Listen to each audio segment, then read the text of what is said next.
नमस्ते हर्ष। हाँ, नमस्ते अरुण। बड़े दिन से मैं सोच रहा था आपसे, वो आपने जो इतना बड़ा काम किया है जजमानी सिस्टम के ऊपर, आपका पीएचडी थीसिस, और उसके लिए जो जितने आपने साल लगाए हैं उसके ऊपर सोचने के लिए, उसके बारे में लोगों से बात करने के लिए। और ऐसा लगता है कि ज़्यादा लोग तो इसके बारे में जानते नहीं है। हमने कुछ वीडियोस बनाई सिद्ध में, और वो भी, उसका भी क्या फीडबैक आएगा, ज़्यादा लोगों ने वो भी देखा, हमारा चैनल भी ज़्यादा लोग देखते नहीं है। तो मेरी जब आपसे बात हो रही थी कि इसका एक, आपका मेन जो काम है उसका एक पॉपुलर वर्जन होना चाहिए जो मतलब लोगों तक पहुंच सके। तो उसके बारे में, और उसके उसके उसके करने के रास्ते में जो प्रॉब्लम्स आएंगी उसके बारे में थोड़ा सा बात करो।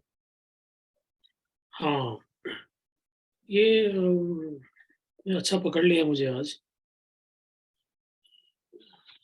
ये मैंने नोटिस किया है पिछले 10-12 साल में कि एक रिलक्टेंस है इस विषय पर चर्चा करने के लिए भी। मतलब एग्रीमेंट डिसएग्रीमेंट तो बाद में आता है, चर्चा करने के लिए पर भी एक रिलक्टेंस है। और मुझे पता नहीं क्यों है, शायद इसलिए है कि जाति शब्द जो है ये बहुत इरिटेटिंग, बहुत डिस्कम्फर्टिंग शब्द बन चुका है। और जाति व्यवस्था तो और मतलब वो स्टीरियोटाइप्स जो है ना, जो वर्स्ट ऑफ द स्टीरियोटाइप्स हैं हमारे समाज के, वो जाति व्यवस्था के साथ जुड़ गए हैं। तो मैंने ये नोटिस किया है कि मैं किसी भी सभा में हूँ, फॉर्मल हो या इनफॉर्मल हो, हम यार दोस्त ही बैठे हैं, इन शब्दों से बहुत डिस्कम्फर्ट हो जाता है पैदा। और नहीं इस पे कोई बात करना चाहता है, इंटरेस्ट दिखाता है। ज़्यादातर लोगों का जो एक्सपीरियंस है जाति को लेके वो अच्छा नहीं है। अब ये थोड़ा-सा यहाँ पे ट्रिकी है। मेरी पवन जी से भी इस बारे में बात होती है कि एक्सपीरियंस, लोग अपने एक्सपीरियंस से नहीं चलते हैं। है ना? यहाँ आके मैं थोड़ा-सा फँस जाता हूँ क्योंकि लोगों का जो एक अपना एक्सपीरियंस है जाति को लेके वो तो खराब है। और अ, और जो शहर के लोग हैं जिनका कोई एक्सपीरियंस नहीं है जाति को लेके, उनकी मेमोरी में खराब कहानियाँ हैं कि जाति में ऐसा होता था, वैसा होता था, है ना? बड़े-बड़े लेखकों ने बहुत घनघोर कहानियाँ लिखी हुई हैं। प्रेमचंद की कहानियाँ हैं और इस तरह की कहानियाँ हैं। तो जो एक माहौल है वो इस पे बात करने का तो है नहीं ख़ास। और मैं अपने आप को लकी मानता हूँ कि कम से कम मेरे दोस्त लोग मुझे जूते नहीं मारते। बट बात तो करना नहीं चाहते इस बारे में। ये जो रिकॉर्डिंग हमने करी और जो सिद्ध के चैनल पे डाली, इसका भी कोई आया नहीं रिस्पॉन्स। मतलब it was in a way ignored. वो इग्नोर शायद इसलिए किया होगा क्योंकि हर्ष है, अच्छा दोस्त है हमारा, तो उसको हमें क्या अपोज़ करना, तो इसलिए चुप रह जाते हैं। शायद ऐसा रहा होगा। बट मुझे पता नहीं ऐसा क्यों है। वो पवन जी जो कहते हैं कि हम पॉलिटिकल करेक्टनेस में फँस जाते हैं। इस जाति का माने तो पॉलिटिकल करेक्टनेस और ज़्यादा स्ट्रॉन्ग है। मतलब अ, इसको तो हिलाया भी नहीं गया अभी तक, ऐसा लगता है मुझे। इसमें एक एक्सेप्शन थे रविंद्र शर्मा गुरुजी आदिलाबाद के। वो जब अपनी बैठक करते थे अपने यहाँ कला आश्रम में, तो लोग आते थे। लोग देश भर से आते थे उनको सुनने के लिए, और उनको बहुत सहज रूप से सुनते थे, विचार करते थे। कुछ लोगों को लगता था कि वो जो कह रहे हैं वो एक फेयरी टेल की तरह है, ऐसा होता नहीं था समाज में, वो अपनी कल्पना से बोल रहे हैं। अ, लेकिन ये सोच गलत थी क्योंकि गुरुजी रविंद्र शर्मा अपने एक्सपीरियंस से बोल रहे होते थे। उन्होंने जो अपने बचपन में देखा, वो मनगढ़ंत बात नहीं थी। और अगर हम जाति के स्कॉलरशिप को भी पढ़ेंगे, तो उसमें गुरुजी की बहुत सारी बातें हमको दिख जाएँगी। फ़र्क सिर्फ़ इतना है कि उस स्कॉलरशिप का कंक्लूज़न डिफरेंट होगा। लेकिन वो जो ऑब्ज़र्वेशंस हैं वो तो उस स्कॉलरशिप में भी दिख जाएगा। लेकिन गुरुजी रविंद्र शर्मा के यहाँ ये जो बैठक लगती थी, इसमें जाति पर, जाति व्यवस्था पर सुंदर बात होती थी और ये लगातार हर साल होती रही है। ये मैंने खुद देखा है। तो मुझे पता नहीं ऐसा क्यों है, लेकिन मुझे लगता है जाति को लेके काफ़ी डिस्कम्फर्ट है आज हम लोगों के बीच में, इसलिए शायद कोई बात नहीं करना चाहता। नहीं, इतनी सारी और चीजें भी हैं ना, जैसे हमारे हिस्ट्री को लेके, हमारी हिस्ट्री टेक्स्ट बुक्स जो हैं वो, उसमें झूठ लिखा गया है। लोगों को अब धीरे धीरे उसका एहसास होना शुरू हो गया है, लोग उसके बारे में चर्चा कर रहे हैं। अभी मैं देख रहा था सीके राजू साहब एक वो आर्यन इन्वेशन थियोरी को मैथमेटिक्स के उसके थ्रू रेफ्यूट करने का उन्होंने एक अभी नया किताब लिखा है उन्होंने। तो इस चीज के बारे में जनरल एक एक्सेप्टेंस आ सा रहा है, लगता है। ये भी तो झूठ बोला गया था हमको, और उसके बारे में हम सुनने को तैयार हैं। हालांकि हमारे एक्सपीरियंस में आज के डेट पे, मतलब अगर कोई कहे कि आपका अभी टूटा बिखरा समाज है, टूटे आपके अंश दिख रहे हैं आपको, इस अंश में से हम जहाँ से आए उसके बारे में एक नई कहानी गढ़ सकते हैं, ये था ऐसे। तो ये लोग सुनने को तैयार हैं, लेकिन ये जाति जाति में कुछ और भी परेशानी है क्या? इस और कुछ प्रॉब्लम है? नहीं, नहीं, यही परेशानी है। तो जैसे ये आपने अच्छा उदाहरण लिया, तो जैसे ये विक्रम संपत है ना, या ये सान्याल है, या ऐसे और 3-4 लोग हैं, जिन्होंने हिस्ट्री को दोबारा से रीराइट किया है और उनका काम स्कॉलरशिप का काम है, रेफरेंसेस हैं, अच्छी रिसर्च की गई है।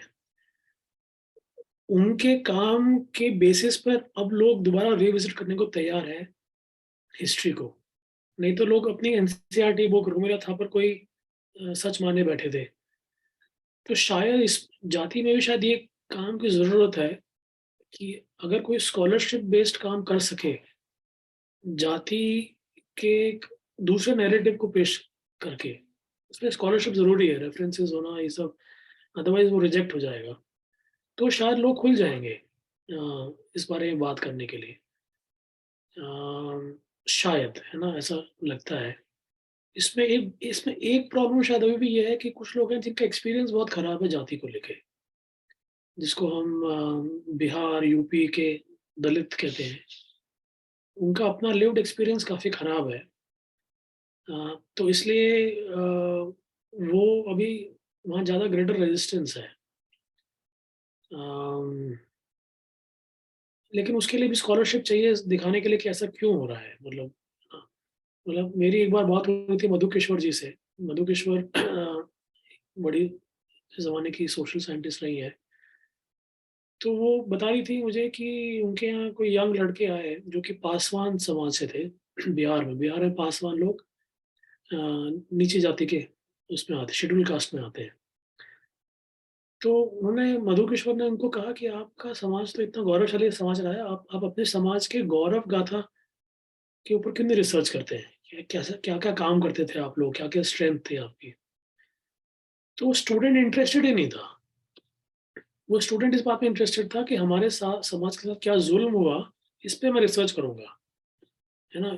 हमारे समाज पे जो ज़ुल्म है उसकी ऑलरेडी 100 कहानियाँ हैं। मैं ऐसी 101 कहानी और 101st स्टोरी और लिखूँगा ज़ुल्म की। लेकिन ये सामर्थ-वामर्थ की कहानी मुझे ये रिसर्च नहीं करनी है। तो ये इसके ज मतलब मुझे अब ये बार-बार लगता है जो पवन जी कहते हैं कि भई हम साइकोलॉजिकल बीइंग्स हैं और साइकोलॉजी आपकी मेरी अकेले की नहीं, एक जनरेशन की साइकोलॉजी है ना, 2-3 जनरेशंस का जो साइकी है, उससे हम चल रहे हैं। तो ये एक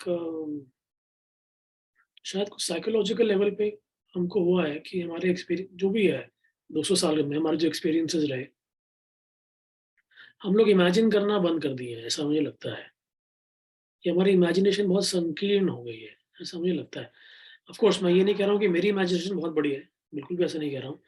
लेकिन मैं ये ज़रूर देख सकता हूँ कि जिस तरह से मैं इमेजिन कर रहा था 10-15 साल पहले और अब जो मैं इमेजिन कर रहा हूँ, I can see a stark difference in that. Um, but I think something like what Vikram Sampath has done, we should also do it with context to the Jati Vyavastha. And maybe that will open up तो something then else. Good news, अगर आपको लगता है कि ये करा जा सकता है, और अभी तक प्रॉब्लम यही है कि अभी अभी तक किसी ने ये काम किया नहीं है। अगर सिर्फ इतना ही प्रॉब्लम है, तो आप स्कॉलर हो इसके, आपने इतना समय बिताया इसके ऊपर, तो you are the correct person to bring out this at different levels of detail.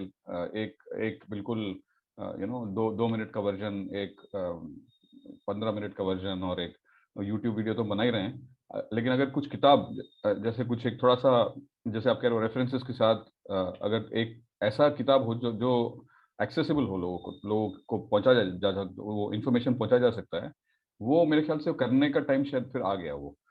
आ गया है, लेकिन ये कहना ठीक नहीं है कि मैं ही हूँ, और भी हाँ, बहुत नहीं नहीं, लोग आप तो हो ही हमारे, हम तो आपको हाँ जानते हैं, और हमने किया है हाँ काम इतना, और मतलब जो तुम्हारे पास जो ऑलरेडी जो सर के अंदर बना हुआ है, इतने एक पूरी जो कहानी बन गई है, उस चीज को पेश करना मुझे लगता है बहुत जरूरी है, क्योंकि एक हाँ बड़ी कहानी है।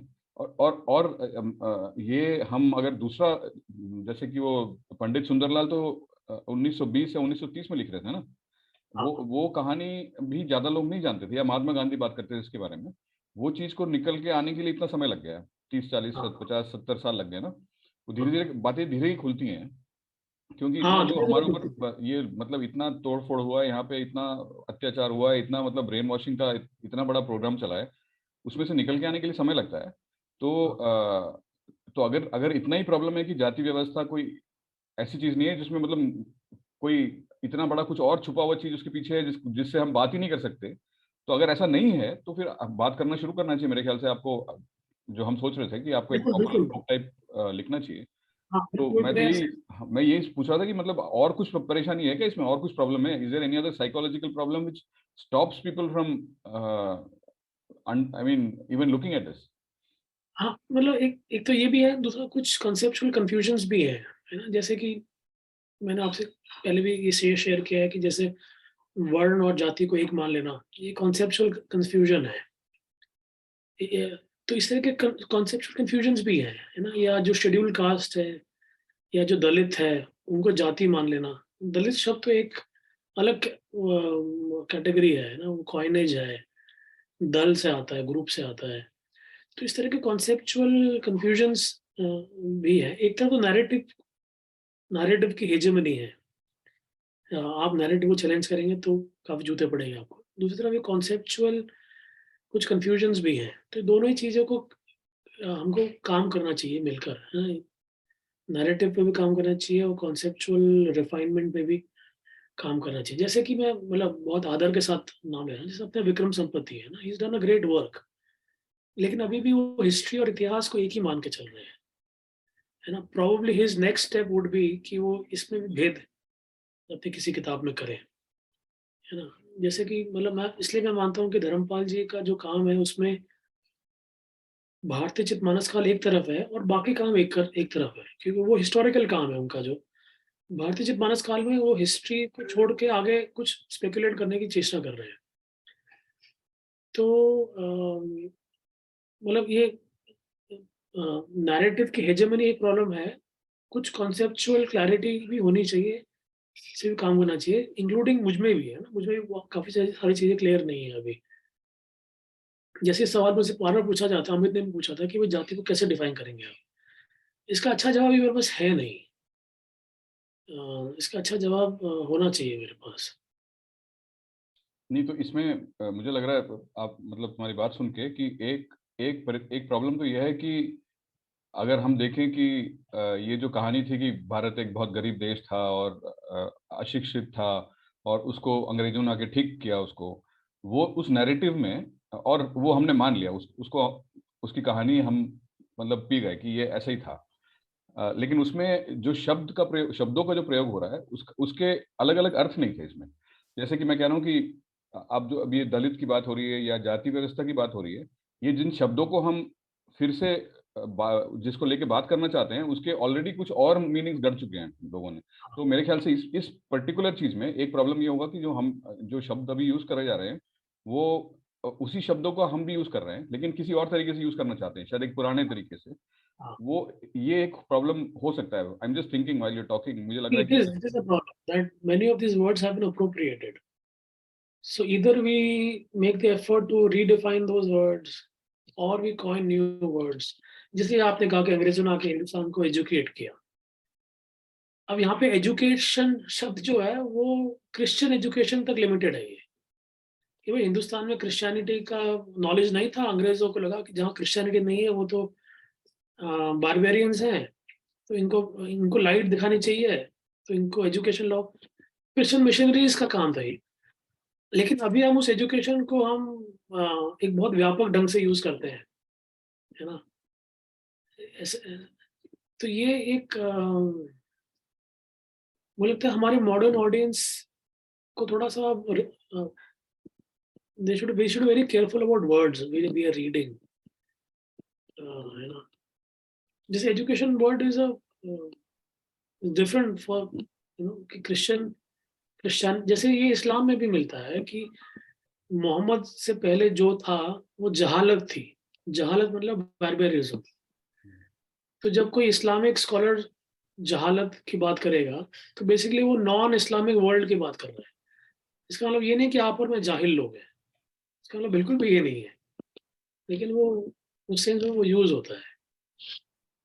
तो ये शब्दों का तो मुझे तो बहुत स्ट्रांगली लगता है कि जो सारा कंट्रोल है वो शब्दों से ही होता है। जो भी हमने जो भी स्टेट ने कंट्रोल किया हुआ है समाज को, शब्दों के द्वारा किया हुआ जैसे नागराज जी ने एक किताब, तो नागराज जी की सिर्फ शब्द वो थी ना, एक डिक्शनरी टाइप थी, है। जिसमें हाँ वो जिस तरीके से शब्दों का प्रयोग कर रहे हैं वो थोड़ा अलग तरीके से कर रहे हैं, उसको पूरा उन्होंने डिफाइन कर रखा था ना। मे भी आपको भी वही करना पड़ेगा शायद, वो अगर आप इसके बारे में बात ठीक से करना चाहते हो कि क्योंकि आप अ, जाति शब्द बोलते हो तो लोगों के दिमाग में जो आइडिया है वो सामने आ जाता है। जैसे आप कहा ना कि वो मधु किशोर जी के साथ जो ये लड़कों की जो बात हुई थी, तो इमीडिएटली उनके मन में जो आइडिया वो सामने आ जाता है, और उसमें उनका एक्सपीरियंस ठीक नहीं रहा है। और उनको कहो कि नहीं, ये तो आप डिस्टॉर्टेड एक पिक्चर देख रहे हो, इसका ये पिक्चर ऐसा नहीं था, तो उनके पास तो कोई वो मतलब कोई एग्जाम्पल नहीं है उनके पास, कोई उनके उनके पास कोई कहानी नहीं है इसको लेके। तो शायद आपको भी ये शब्दों हाँ का रीडेफिनेशन करना पड़ेगा पहले। और ये अगर आप पॉपुलर कुछ एक लिख भी रहे हो इसके बारे में, शायद उसमें ये बोलना पड़ेगा कि हम उन्हीं शब्दों का प्रयोग कर रहे हैं, लेकिन हमारा इसका मतलब, हम जब जाति कहते हैं उसका मतलब वो नहीं है जो आप समझ रहे हो, क्योंकि आपको कुछ बोला गया है और हाँ हम एक नए तरीके से इसको यूज करना चाहते हैं, and that is our objective. इस तरह कुछ बोलना पड़ेगा शायद। हाँ। बल्कि आपकी बात से याद आया, रविंद्र शर्मा गुरु जी जाति और ज्ञाति को इंटरचेंजेबल यूज कर लेते थे। मतलब वो ऐसे यूज करते थे जैसे एक ही बात बोल रहे हैं, to establish the new word ज्ञाति, है ना, क्योंकि जाति को वो एक नॉलेज सिस्टम के रूप में देखते थे, समझाते थे। तो ये सब एटलीस्ट सही है। हाँ, ग्लॉसरी भी बनानी होगी और ये सब करना होगा। बट जैसा आपने कहा, इट टेक्स टाइम। मतलब धर्मपाल जी ने अपनी पहली किताब 1970 में लिखी, है ना। It took him what 30-40 years to have a team of young people who would listen to him. So it takes time. Yeah. नहीं, but I think there is a difference. एक तो ये बाहर का माहौल जो बदल रहा है, ये जिन चीज़ों को हम बिल्कुल सॉलिड समझ रहे थे, जो हमारे आंखों के सामने टूट रहे हैं अब जो, हाँ तो वो जो दूसरा नैरेटिव अपने आप टूट रहा है, तो उसके लिए हमने कुछ नहीं किया। तो हाँ that will help us establish it. I'm saying it will be easier to establish this narrative or to tell this story than it was for Dharmpal ji to tell his story about education, you know, because उस you time are पे तो right. 1970s में तो लग नहीं रहा था कि ऐसा कुछ है। सब लोग यही कह रहे थे कि अमेरिका ही जाएंगे, और the world was centered there. The world center itself is shifting. तो अब ये बातें हम कर सकते हैं मेरे ख्याल से, और शायद जल्दी लोग मान लेंगे इसको। शायद। हाँ। बिल्कुल। लेकिन इसमें मैं एक चीज कहना चाहता हूँ कि मेरे कुछ एक आध दोस्त हैं जो कट्टर हिंदुत्ववादी है ना, जो बीजेपी के पक्ष के सपोर्टर हैं और हिंदुत्ववादी कहते हैं। वो तो मानते हैं कि जाति is a you know is a hurdle in uniting the Hindus. तो हम हिंदुओं को यूनाइट करना चाहते हैं, हम हिंदुस्तान को हिंदू राष्ट्र खड़ा करना चाहते हैं, उसमें एक बड़ा हर्डल तो जाति है। तो वो लोग तो अभी और भी क्लोज्ड हैं इस शब्द को लेके। नहीं, तो हम बहुत कंफ्यूजन रहा है मेरे ख्याल से। अब सरन साहब को पढ़ना शुरू करते हैं हम लोग, या धर्मपाल जी को भी, तो या रविंद्र शर्मा जी को सुनना शुरू करते हैं पहली बार, तो बहुत ही बातें ऐसे लगती हैं कि जैसे मतलब ये सब तो कहाँ किसी ने बताया नहीं हमको कभी। हम हाँ हाँ पूरा हाँ स्कूल कॉलेज वगैरह उसके बाद अपनी पढ़ाई खुद कर रहे थे अलग से, किसी चीज में किसी चीज का जिक्र नहीं है इसका। तो हाँ so I think and also maybe for people like us, we were looking for some information like this.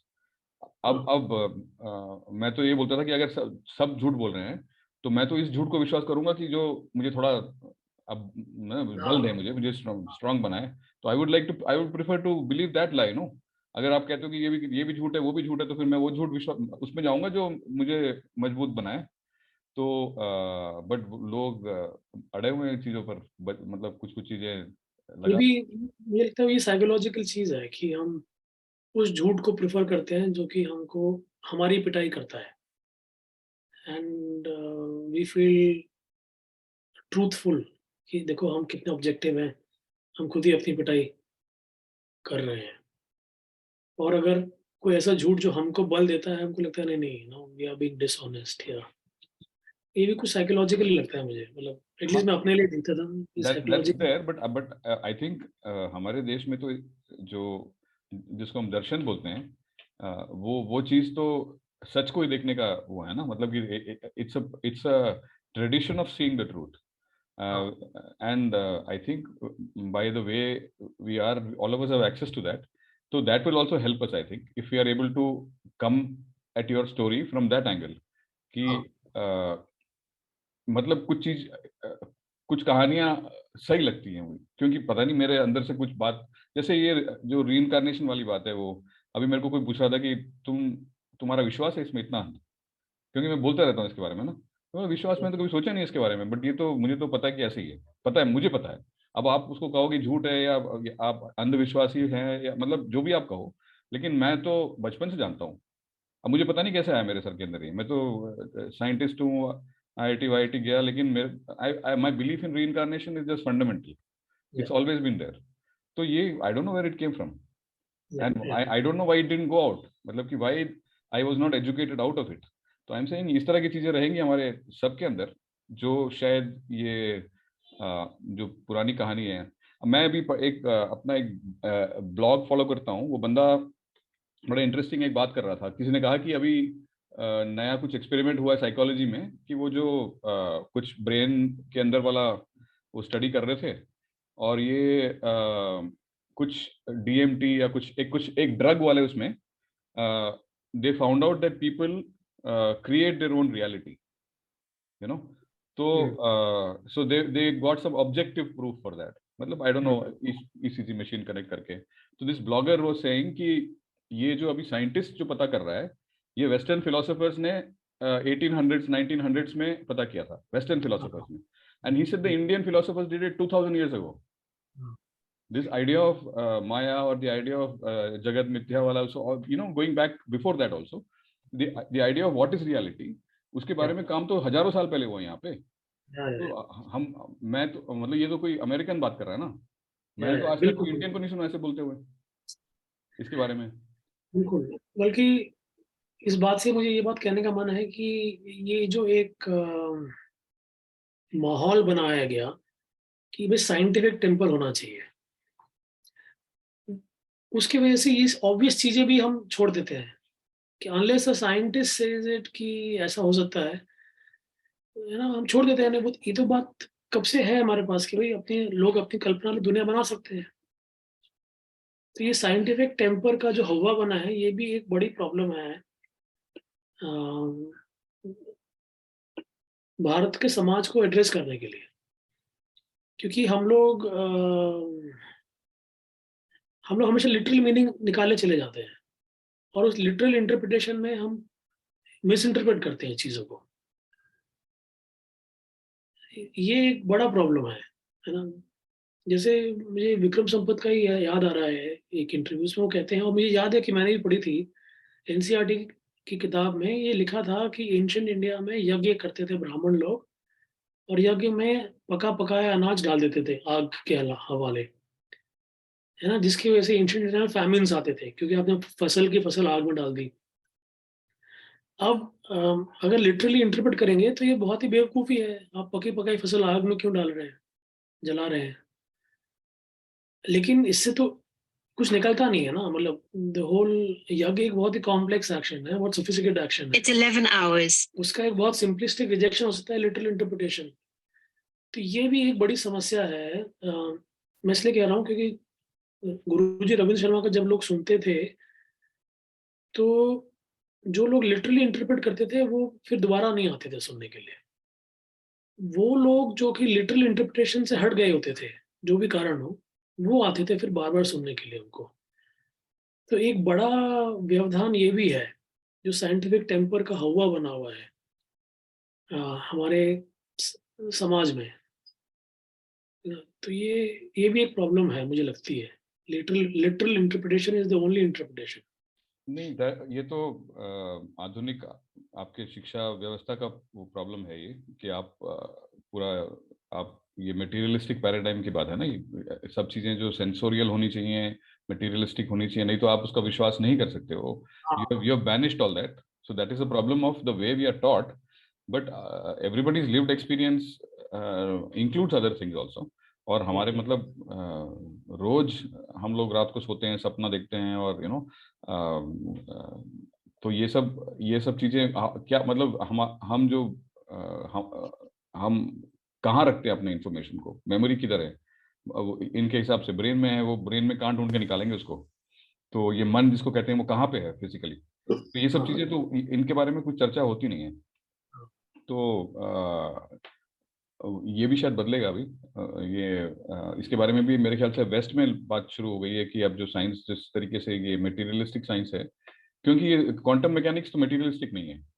तो आप जिस हाँ, आपका जो कटिंग एज साइंस जो है वो ऑलरेडी निकल चुका है वहां से। उसमें हाँ, पता नहीं क्या क्या कुछ भी हो सकता है वहां पे, बिल्कुल वो मतलब वो रामायण की के जो जो सीरियल था उस तरह की चीजें हो रही है उसमें। और बिल्कुल, आप बिल्कुल। इधर अभी भी मटेरियलिज्म को लेकर बैठे हुए हो। तो हाँ, ये तो बहुत अच्छी बात कही आपने। हम अभी तो न्यूटन को पढ़ रहे हैं, है ना? जबकि उससे आगे निकल चुकी है फिज़िक्स, लेकिन हम न्यूटन को ही पढ़ रहे हैं, पढ़ा रहे हैं।